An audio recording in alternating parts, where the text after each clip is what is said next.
Estimados y estimadas, les saluda nuevamente el doctor Alejandro José Gutiérrez Dávila.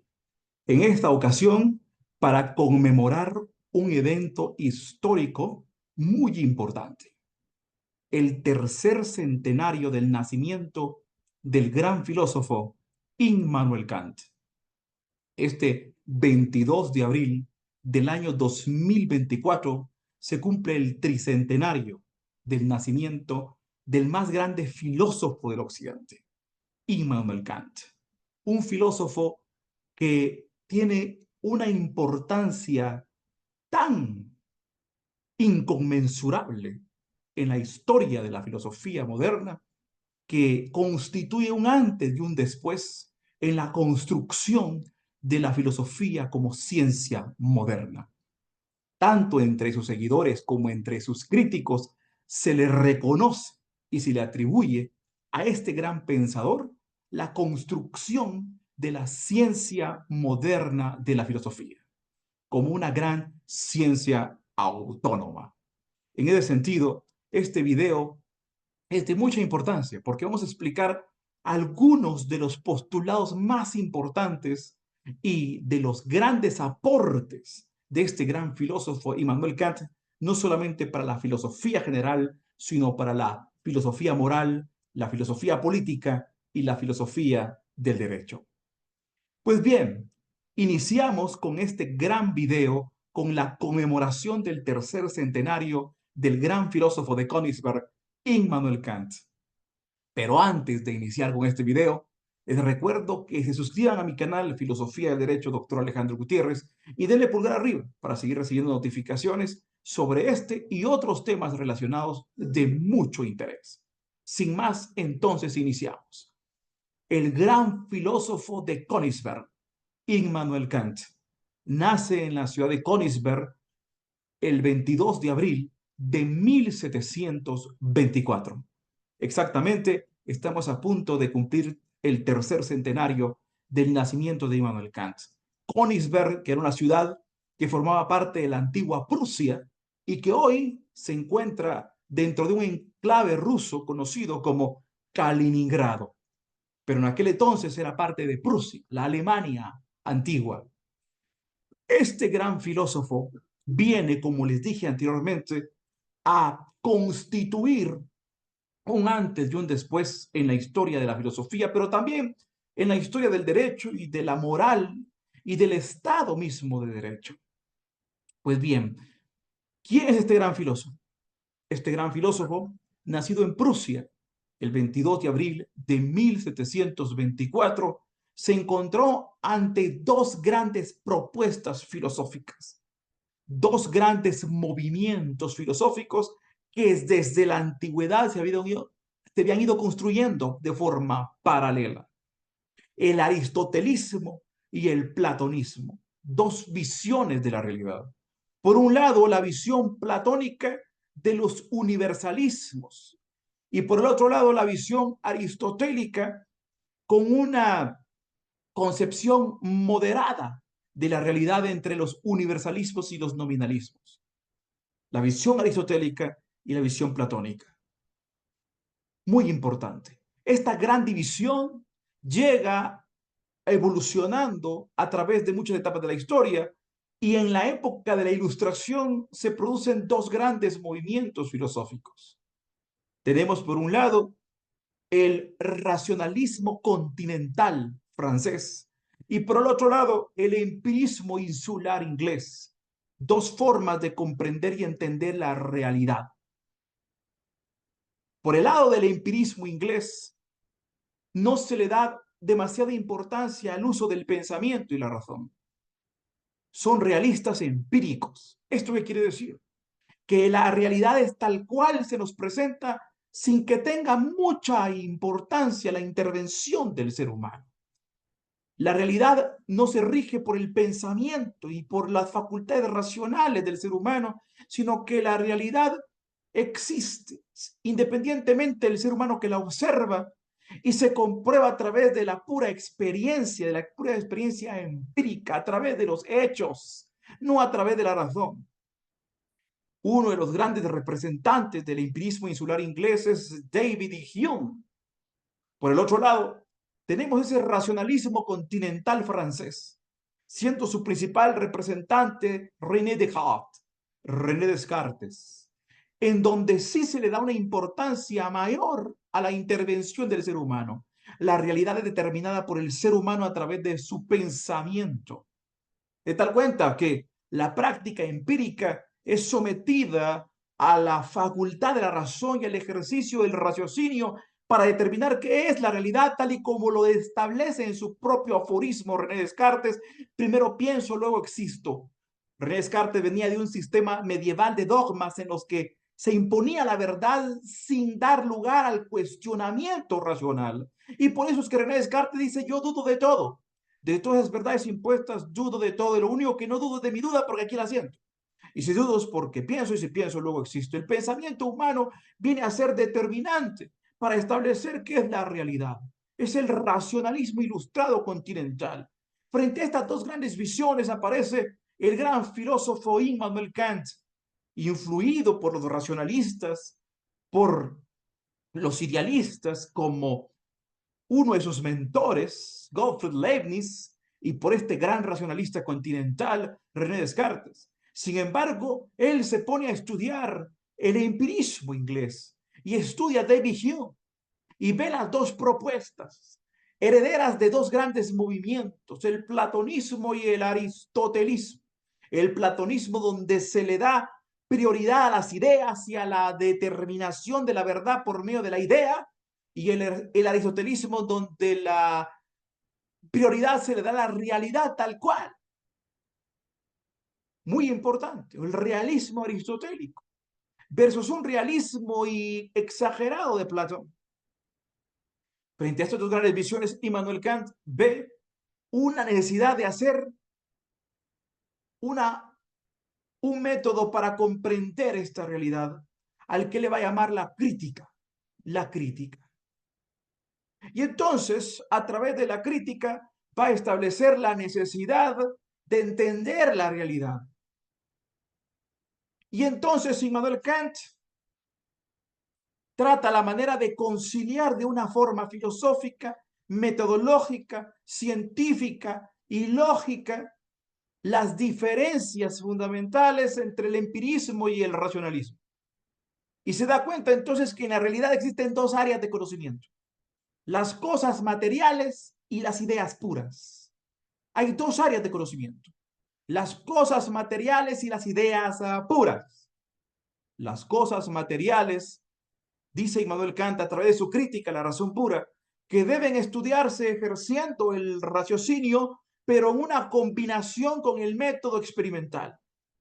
Hay que realizar un método experimental para entender qué son las cosas materiales, pero algo que Immanuel Kant le pone el énfasis en su pensamiento y que se le llamó el giro copernicano, es que antes de Immanuel Kant, el objeto de estudio tenía preponderancia en la realidad. El objeto a analizar era más importante que el sujeto que lo analizaba. Si se analizaba que era un árbol, que era una roca, que era el sol, que era el ser humano, que era cualquier cosa, el objeto tenía preponderancia, el objeto de estudio. Pero Immanuel Kant dice que el sujeto es mayor que el objeto. Hay un giro copernicano y coloca al objeto en situación de sometimiento frente al sujeto. El sujeto es quien va a determinar qué es el objeto. El sujeto. Y entonces para Immanuel Kant, como el padre del idealismo alemán, del idealismo trascendental, el idealismo establece que el ser humano es quien va a determinar qué es la realidad. Y entonces para Immanuel Kant, el ser humano como sujeto cognoscente y constituyente, en realidad el ser humano a través de sus pensamientos que determina qué es realidad. Las reglas de la lógica, como las reglas del correcto pensar, no se encuentran en la naturaleza, como decía Aristóteles. Kant tiene muchos elementos aristotélicos, porque considera que el ser humano es la causa y el fin de la realidad. Sin embargo, se desmarca de Aristóteles en el sentido de que para Aristóteles las reglas de la lógica estaban en la naturaleza, afuera del ser humano. Pero para Kant las reglas de la lógica están en el pensamiento. De tal cuenta entonces que el ser humano se convierte en el sujeto preponderante para determinar qué es la realidad. El ser humano es quien determina qué es el objeto. Es el sujeto cognoscente constituyente de la realidad. El ser humano es quien determina qué es la realidad. Pero el ser humano se encuentra ante dos áreas de conocimiento, ante dos tipos de objetos, las cosas materiales y las ideas puras. Tiene las cosas materiales enfrente de él. A diferencia de los racionalistas puros como René Descartes, que considera que el ser humano puede establecer a través de su pensamiento qué es en verdad una cosa y no a través de los sentidos, no a través de la experiencia, como los empiristas, sino a través del pensamiento. Esto va a determinar, solo a través del pensamiento se va a determinar qué es en verdad una cosa, puro platonismo, René Descartes, y no a través de la experiencia o del hábito, como decía David Hume. No. Viene Immanuel Kant y dice, a diferencia de los racionalistas, que dice René Descartes que es el ser humano el que va a determinar qué es el objeto a través del pensamiento. La verdad de lo que es un objeto lo va a determinar el ser humano a través del pensamiento. Pero Kant dice no. Lo que es en realidad la cosa en sí, ese objeto, lo que es en sí, no se puede saber. El ser humano lo único que va a hacer es hacerse una representación de lo que es esa cosa para él. Y esa representación se le va a llamar fenómeno o fenómeno. El ser humano es una representación mental de lo que es esa cosa. Nunca va a saber qué es esa cosa en sí, por lo que es esa cosa en sí es un nómeno, no se sabe qué es. Pero el ser humano se va a hacer una representación, de tal cuenta que lo que importa no es lo que sea en sí el objeto, sino lo que es ese objeto para el sujeto que lo observa. Por eso es que el sujeto tiene preponderancia sobre el objeto. Y nunca se va a saber realmente qué es lo que es el objeto en sí. Lo que va a importar es qué es el objeto para el sujeto que lo observa. Y la representación mental del objeto es el fenómeno. Pero ese fenómeno tiene que corroborarse a través de la regla de la lógica que se encuentran dentro del mismo pensamiento. De tal cuenta que ese esquema mental que postula Immanuel Kant, que es la crítica, porque la crítica va a ser un juicio, va a ser un filtro que va a tener el ser humano en su pensamiento para depurar lo que no sea lógico, lo que no sea razón pura. De tal cuenta entonces que va a tener el objeto, lo va a estudiar, se va a hacer una representación del objeto, lo que es para él, y luego a través de las reglas de la lógica, le va a asignar tiempo y espacio en primer lugar, que son las intuiciones muy importantes de tiempo y espacio, que son la sensibilidad, le va a asignar tiempo y espacio a lo que está, al fenómeno que está representando, luego lo va a someter a ese raciocinio, ese tribunal, esa crítica, que son las reglas de la lógica que están dentro de la mente humana, dentro del mismo pensamiento, que es el entendimiento, las 12 categorías lógicas, 12 categorías lógicas según la cantidad, hay juicios universales, juicios particulares, juicios singulares, según la cualidad, juicios afirmativos, negativos e indefinidos, según la relación, juicios hipotéticos, categóricos, disyuntivos, y según la modalidad, juicios problemáticos, asertóricos y apodícticos. Las 12 categorías lógicas para determinar lógicamente que si es verdadera esa representación mental, para finalmente formarse una idea de esa cosa. Al formarse una idea de esa cosa, emite un juicio de conocimiento seguro, un juicio epistemológico, está formando ciencia. Ahora, ¿será que eso es pura subjetividad? No, porque para Immanuel Kant las leyes de la lógica son universales y habitan en todo ser humano por igual sin distinción alguna. Las leyes de la lógica habitan en la razón porque la razón es universal. De tal cuenta que existe la ley universal de la razón que habita en todos los seres humanos por igual sin distinción alguna. De tal cuenta entonces que el juicio de conocimiento que se va a formular un ser humano sobre la representación mental de la cosa es la misma que se formularía cualquier ser humano en el uso de su raciocinio, porque las reglas de la lógica, como el uso puro de la razón, no están influidas ni por los sentimientos ni por las pasiones y por lo tanto no tienden a la subjetividad, sino que van a tener una objetividad racional a través de la legislación universal de la razón, emitiendo un juicio de conocimiento. Eso es en cuanto a las cosas materiales. Pero luego, en cuanto a las ideas puras, viene Immanuel Kant y dice el otro área de conocimiento son las ideas puras, no las cosas materiales. Ya no voy a analizar qué es el sol, qué es la tierra, qué es una roca, qué es un mineral, qué es una planta, qué es un árbol, sino voy a analizar las ideas puras, aquellas que no tienen un asidero en el mundo físico, en el mundo material, que son intangibles, que son inmateriales, como la idea de justicia, la idea de igualdad, la idea de libertad, la idea de honestidad, la idea de honradez, esas ideas puras, las tiene que analizar el ser humano. Pero estas ideas puras el ser humano no tiene acceso a ellos para entenderlas, porque no existen en el mundo material. No se puede hacer una representación de esas ideas. No puede extraerse un fenómeno, una representación mental de las ideas. De tal cuenta que lo único que va a hacer el ser humano es trascender la experiencia a través del juicio sintético a priori. Trascender la experiencia a través del juicio sintético a priori. ¿Qué quiere decir juicio sintético a priori? Es trascender la experiencia. No significa antes de la experiencia, sino por encima de la experiencia. Esto es muy importante.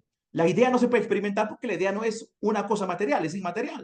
Entonces la idea no se puede someter a un método experimental, no se le puede hacer un ultrasonido, una resonancia magnética, la idea de justicia.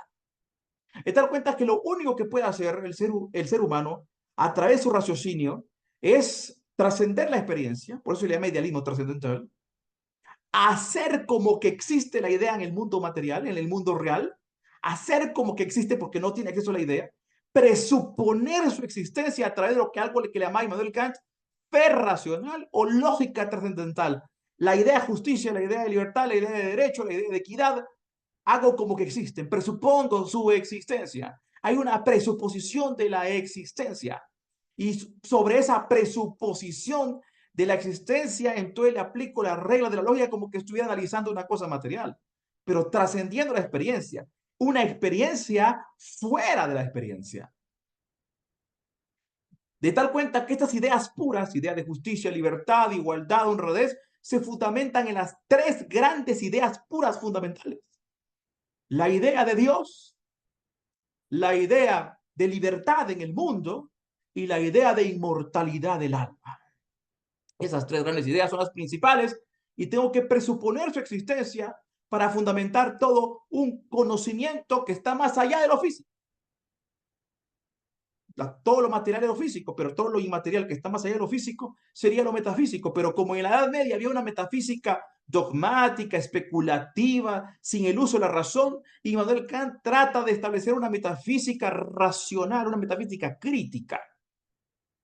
De tal cuenta que establece y postula para estudiar la idea de Dios una teología racional, no una teología religiosa, porque para Immanuel Kant las teologías religiosas son pseudo-teologías, porque no son verdaderas ciencias, porque se basan en dogmas, en verdades impuestas e incuestionables. En cambio, la teología filosófica es un estudio del supremo ser a través de las leyes de la lógica y de la razón, y no está sujeta a los dogmas locales de cada religión. Vemos entonces que las ideas puras tienen que estudiarse de otra manera para Immanuel Kant, a través de la presuposición, porque no existen en el mundo material y hay que presuponer su existencia, hacer como que existen y analizarlas como que si estuviera existiendo y aplicarle la ley de la lógica como que estuvieran existiendo y hacer una experiencia fuera de la experiencia. Trascender la experiencia para finalmente establecer un juicio. Pero ese juicio ya no va a ser un juicio epistemológico, un juicio de conocimiento científico como el que se realiza de las cosas materiales, sino va a ser un postulado de autonormación humana o de autolegislación conductual, un juicio ético. De tal cuenta entonces que para Immanuel Kant, la crítica de la razón pura se va a utilizar para estudiar las cosas materiales. La crítica de la razón pura se va a utilizar para estudiar las cosas materiales, mientras que será la crítica de la razón práctica la que estudiará las ideas. ¿Por qué? Porque las ideas puras, como no son cosas materiales, no están sujetas a la teoría del conocimiento epistemológico. No se pueden someter al método experimental. Las ideas puras no se pueden someter a el método experimental. Entonces, ¿qué es lo que vamos a hacer con las ideas puras? La única manera de comprobarse qué es la idea de justicia es a través de la conducta humana. La única manera de comprobar la idea de equidad, la idea de honestidad, de fidelidad, de lealtad, la idea de conmiseración, la idea de solidaridad, la idea de fidelidad, integridad y respeto. Esas ideas puras, de la única manera de comprobarlas es a través del comportamiento humano. Solo se va a saber qué es justicia actuando justamente. Solo se va a saber qué es equidad actuando equitativamente. Solo se va a saber qué es lealtad actuando de forma leal. De tal cuenta que la única manera de determinar qué es la idea pura es a través del uso moral, del hábito, de la práctica conductual. Y por eso es que la idea fundamental para Kant es la idea de Dios. Solamente presuponiendo que Dios existe, se puede actuar con moralidad. De tal cuenta que la más grande prueba de la demostración de la existencia de Dios para Immanuel Kant es la moralidad. Solo presuponiendo que Dios existe se puede actuar moralmente, porque sobre la base de la idea de Dios surgen las demás ideas, que son ideas morales, justicia, igualdad, libertad. Pero el ser humano, ¿por qué está obligado a cumplir con esas ideas? ¿Por qué se tiene que autolegislar esas ideas? Porque presupone la existencia de un Dios que lo ve, de un legislador universal, de un Dios que lo ve y que le va a ajustar cuentas después de la muerte, y para eso se requiere otra idea, que es la inmortalidad del alma, de tal cuenta que como el alma no muere, esa alma tendrá que recibir un premio futuro de ese gran legislador universal que es Dios. De tal cuenta que presuponiendo la existencia de Dios y presuponiendo la existencia e inmortalidad del alma, el ser humano entonces encuentra los elementos necesarios para justificar y fundamentar su moralidad. Y eso hace entonces que el conocimiento de las ideas puras a través de la presuposición o fe racional o lógica trascendental, estudiar esas ideas aplicando las leyes de la lógica como que si existieran, con una experiencia fuera de la experiencia, produce un postulado, ya no un juicio epistemológico, sino un juicio ético, un juicio moral, un principio de autolegislación humana que se va a comprobar con la misma conducta humana, de tal cuenta que la idea pura pertenece a la metafísica crítica y va a producir la crítica, la razón práctica, es decir, el uso moral, el uso práctico, el uso ético de la razón a través de la conducta humana moral. Este es el fundamento filosófico central del pensamiento del gran filósofo de Königsberg, Immanuel Kant. Pero sobre la base de esta filosofía, el ser humano como el sujeto conocente constituyente que determina la realidad es un sujeto moral, un sujeto que se autolegisla. Y como se autolegisla requiere de valores universales de autolegislación universal. Y esos valores universales de autolegislación universal se van a llamar imperativos categóricos. Y esos imperativos categóricos van a determinar que el ser humano debe ser moral porque establece el primer imperativo categórico, obra de tal manera que quieras que tu comportamiento se convierta en legislación universal. ¿Qué quiere decir eso? Si tú no quieres que nadie en el mundo te mienta, tú no debes de mentir. Si tú no quieres que nadie en el mundo te mate, tú no debes de matar. Si tú no quieres que nadie en el mundo te robe, tú no debes de robar. Legislación universal moral. Pero sobre ese imperativo categórico viene el imperativo categórico de humanidad o dignidad. El ser humano es un fin y no un medio. Obra de tal manera que emplees a la humanidad tanto en tu persona como en la persona de los demás, como un fin y nunca como un medio. Eso dice el imperativo categórico de humanidad. Obra de tal manera que emplees a la humanidad tanto en tu persona como en la persona de los demás como un fin y nunca como un medio. Esto establece el principio de dignidad o humanidad, el principio universal de dignidad, el principio universal de dignidad. El ser humano no es un fin, porque si el ser humano es el sujeto que constituye la realidad, a través de ese giro copernicano, el ser humano deja de ser una cosa, porque antes era más importante la cosa que se observaba que el sujeto que la observaba. Pero a través de Immanuel Kant, ahora el soberano es el sujeto que estudia la cosa que se va a examinar. Es tal cuenta que el ser humano se convierte en un ser soberano. El ser humano ya no es cosa, es mayor que el objeto. Ese es el giro copernicano de Kant. El ser humano es mayor que el objeto y el ser humano ya no puede ser un objeto, no puede cosificarse el ser humano. El ser humano es un medio y por lo tanto no tiene precio. ¿Por qué? Porque los medios para sobrevivir, los alimentos, el transporte, tiene un precio, pero el ser humano no es un medio, no tiene precio, no tiene dignidad, no puede ser cosificado, no puede ser sometido a explotación, a servidumbre. Nadie puede ejercer poder por sobre el ser humano porque es un fin en sí mismo. El imperativo categórico de dignidad de Kant. Kant viene a establecer y postular por primera vez el concepto de persona humana, porque antes de Kant no todo humano era persona. En la Edad Media no cualquiera era persona. No eran personas las mujeres, ni los niños, ni los ancianos.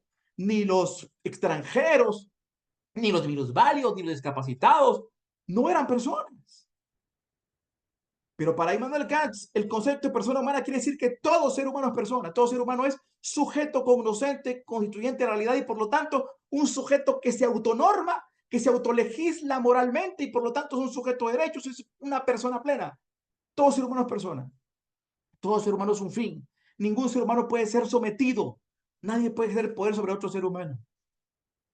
El asunto entonces es que viene Immanuel Kant y sobre la base de la filosofía viene a construir también el fundamento moral del Estado constitucional de derecho republicano y democrático. Viene a establecer el fundamento moral de los derechos humanos universales como derechos naturales. Viene a construir el paradigma del derecho natural, racional, práctico en la filosofía del derecho. Y a construir el Estado constitucional de derecho democrático y garantista en la filosofía política. Viene a ser el padre del Estado constitucional de derecho al establecer que el ser humano tiene dignidad, es un fin en sí mismo y no es un medio, y que nadie puede ejercer poder sobre él, y que tiene derechos naturales que le son íncitos, que le son inherentes, que le son natos por naturaleza. No se los crea el Estado, no se los asigna la ley, como lo dicen otros sistemas, no. Los derechos humanos son derechos naturales y el más grande de ellos es la dignidad y derivado de la dignidad la libertad. El más grande derecho natural después de la dignidad que el ser humano es un fin, un medio de la libertad. El ser humano es libre para decidir cada posibilidad que se le presenta. El derecho a la libertad es más grande que el derecho a la vida, según Immanuel Kant. ¿Por qué? Porque por miles de años hay personas que han estado con vida, pero no han estado existiendo de verdad, porque han estado sometidos a regímenes esclavistas, a sistemas de esclavitud en donde eran cosificados y entonces no eran considerados humanos y su derecho a la vida prácticamente no existía sin la libertad. De tal cuenta que la libertad le viene a dar la mayoría de edad al ser humano, a libertarlo de la tutela ajena. Y por eso es que viene Immanuel Kant a decirle a la humanidad ahora, por medio de la ilustración, sapere aude, atrévete a pensar por ti mismo con tu sola razón. Libérate de las cadenas de la esclavitud que no te dejan ser un ser humano libre, un sujeto pleno de derechos, sapere aude. Este es el gran aporte del gran filósofo Immanuel Kant, la construcción del derecho natural, racional, práctico. El ser humano tiene derechos naturales por el solo hecho de ser un ser humano y no se los puede quitar el Estado, ni la ley, ni la Constitución, ni nadie. Derechos naturales que le son íncitos, son natos, que le son intrínsecos. El derecho a la dignidad, el derecho a la libertad, el derecho a la propiedad privada son derechos naturales del ser humano. De tal cuenta que es el padre de la democracia liberal moderna. Es el padre de la Constitución de los Estados Unidos de América de 1787 y de la Constitución de la Primera República Francesa de 1792. Viene a influir con su pensamiento para construir el Estado constitucional del derecho republicano democrático sobre la base de que el ser humano es digno y es libre, es soberano y se autolegisla. Pero como el conjunto de seres humanos soberanos que se autolegislan son sociables y quieren vivir en comunidad, quieren vivir en sociedad, tienen que pactar su convivencia y así es como nace la Constitución, como un pacto por medio del cual los seres humanos libres se congregan en una comunidad y deciden pactar su convivencia y en ese pacto lo que van a hacer es crear al Estado como un instrumento para garantizar sus derechos, que sirva de árbitro en la eventualidad que entren en conflicto los derechos naturales de uno con los de otro y para resguardar la seguridad interior y exterior de ese Estado. Esa es la función del Estado. En un Estado liberal, en una democracia liberal sobre la base del pensamiento de Immanuel Kant. Se establece entonces que el Estado se queda como un instrumento únicamente para garantizar derechos naturales. No para crearlos, ni para derogarlos, sino para garantizarlos.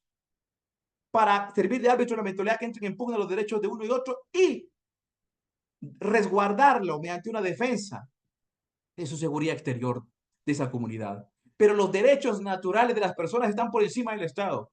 Y ese pacto lo único que va a hacer es venir nada más a establecer un elemento por medio del cual se va a hacer compatible los derechos de uno y otro, de tal cuenta que para Kant El derecho es el acto por cuya máxima se hace compatible los derechos de uno con los de los demás bajo una ley universal de la razón. De tal cuenta que se va a fundamentar en la ley universal de la razón, que es la dignidad. El ser humano se autolegisla, se autonorma, porque es digno y sus derechos naturales son mayores que el Estado. Y sus derechos naturales la Constitución únicamente los reconoce, no los crea. Por eso es un naturalismo racional práctico. Sobre la base de la dignidad, el ser humano es libre, soberano, se autolegisla. Y todo ser humano es persona y todo ser humano es un fin, sin distinción de raza, sexo, edad, color de piel o lugar de nacimiento. Es un fin, es un principio universal, es una legislación universal de la razón. El gran filósofo de Königsberg viene a sentar las bases con su pensamiento, no solamente de la filosofía como ciencia moderna, sino que viene a establecer las bases de lo mejor de la filosofía política a través del Estado liberal y la democracia liberal, y lo mejor de la filosofía del derecho a través del postulado de los derechos humanos como derechos naturales universales inherentes a la persona humana, y la construcción del Estado constitucional de derecho como la forma por medio de la cual los seres humanos libres y dignos se congregan y pactan su convivencia únicamente para regular lo que es común y de todos, y únicamente para que haya un arbitrio entre las pugnas que puedan existir entre unos y todos, pero garantizando la preeminencia y la supremacía de los derechos humanos como derechos naturales inherentes a la persona humana, porque el ser humano es libre, nació libre, el ser humano es digno, no tiene precio, tiene dignidad, es un fin en sí mismo y tiene libertad. Libertad para decidir sobre la base de la razón, pero una libertad racional, no un arbitrio animal, sino un arbitrio racional. Tiene una libertad para sujetarse a las leyes de su razón, a las ideas puras, presuponiendo la existencia de Dios y presuponiendo la existencia de la inmortalidad del alma, a través de la presuposición de la idea de Dios y la presuposición de la existencia de la libertad del alma, va a sujetarse a las grandes ideas puras morales, se va a establecer principios de autolegislación racional para normar su conducta de la forma más justa, más correcta, de la forma moral, de una forma ética, para no hacerle daño a otro, para vivir honestamente y reconocer a cada quien, a cada cual sus derechos naturales. Hacer justicia. Eso es realmente el uso, la libertad de la razón, la legislación universal de la razón puesta en cada ser humano. Un ser humano que, accediendo a su razón, podrá presuponer estas ideas puras y convertirse en el sujeto cognoscente y constituyente de la realidad. Y como sujeto pleno de derechos, libertarse de las ataduras y las esclavitudes de las dogmas, liberarse de las cadenas, de la esclavitud de los dogmas y de la ajena tutela. Y por eso termino con esta frase milenaria, sempiterna del gran filósofo Immanuel Kant, postulada en su filosofía de la historia. Sapere aude, atrévete a pensar por ti mismo con tu sola razón. Libérate y sométete a la legislación universal de la razón, actuando como un ser moral, justo, generador de derechos naturales, para que tus derechos naturales, universales, sean respetados de la misma manera en toda la humanidad. Y que todo ser humano no es un medio, no puede ser esclavo, no puede ser siervo, no es cosa. El ser humano es un fin, tiene dignidad y tiene libertad. El ser humano es libre y como libre que es, pacta su libertad creando un Estado liberal, una democracia liberal, un Estado constitucional de derecho en donde la libertad tiene que prevalecer sobre cualquier otro elemento y cualquier otro derecho, y la libertad tiene que ser la base fundamental. El ser humano es libre. Sapere aude, atrévete a pensar por ti mismo con tu sola razón. Esa es la libertad del ser humano sobre la presuposición de la idea de la existencia de Dios, sobre la presuposición de la idea de la libertad del ser humano en el mundo y sobre la presuposición de la idea de la inmortalidad del alma para recibir la recompensa por la vida moral, y presuponer esas ideas morales como principios de autolegislación para ser un ser humano justo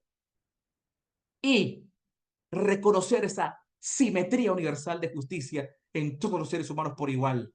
Todos los seres humanos, sin distinción de raza, sexo, género, edad, color de piel, lugar de nacimiento, son libres y son un fin en sí mismo y tienen dignidad. Sapere aude, atrévete a pensar por ti mismo con tu sola razón. Ese es el lema. He ahí el lema y la ilustración, nos dice el gran filósofo Immanuel Kant. Y con esto termino este video en conmemoración y en homenaje al más grande filósofo de la historia, el más grande filósofo del occidente y la modernidad, que este 22 de abril del año 2024 cumple su tercer centenario, los 300 años del nacimiento del gran filósofo de Königsberg, Immanuel Kant. Así que con esto termino, y si les ha gustado este video, suscríbanse a mi canal Filosofía del Derecho, Doctor Alejandro Gutiérrez, y denle pulgar arriba para seguir recibiendo notificaciones sobre contenido sobre este y otros temas relacionados. Así fue que ha sido un gusto compartirles, ha sido un verdadero gusto desarrollar esta cápsula sobre el gran filósofo Immanuel Kant. Así que saludos a todas y a todos.